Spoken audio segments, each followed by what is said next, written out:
আমার প্রিয় মাধ্যমিক শিক্ষার্থী বন্ধুরা, তোমাদের সকলকে আমার চ্যানেলে স্বাগত জানাই। আশা করছি তোমরা সকলে খুব ভালো আছো। আজকে আমি তোমাদের যে 2025 সালের এবিটি এর মাধ্যমিকের টেস্ট পেপার প্রকাশিত হয়েছে তার পেজ হচ্ছে 159।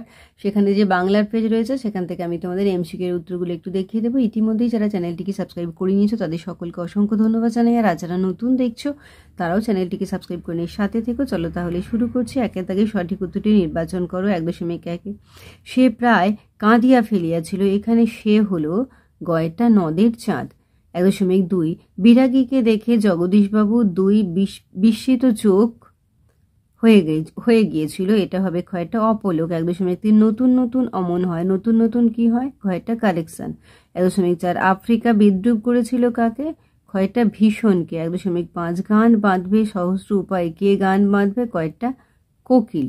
1.6 বছরগুলো নেমে এলো তার মাথার ওপর। গয়েরটা পাথরের মতো।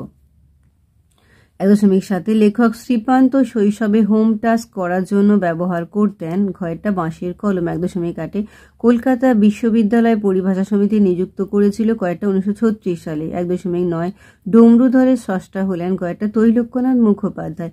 1.10 শব্দকে পদে পরিণত করতে সাহায্য করে কয়েকটা বিভক্তি। 1.11 5 দিন নদীকে দেখা হয় নাই।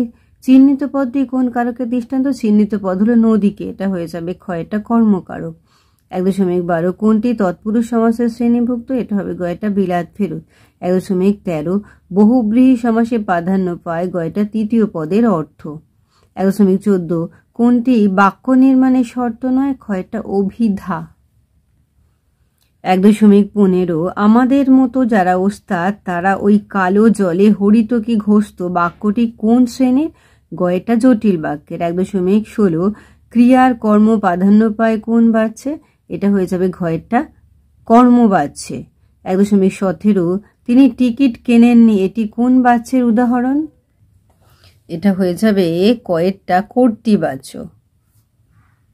তাহলে আমার প্রিয় মাধ্যমিক শিক্ষার্থী বন্ধুরা, আজকে তোমাদের আমি 2025-এর এবিটি যে টেস্ট পেপার প্রকাশিত হয়েছে তার 159 পাতাতে যে বাংলার প্রশ্ন দেওয়া রয়েছে সেখান থেকে আমি এমসিকিউর উত্তরগুলো দেখে দিলাম। আশা করছি সকলেই বুঝতে পেরেছো। ভিডিওটি দেখার জন্য তোমাদের সকলকে অসংখ্য ধন্যবাদ জানাই।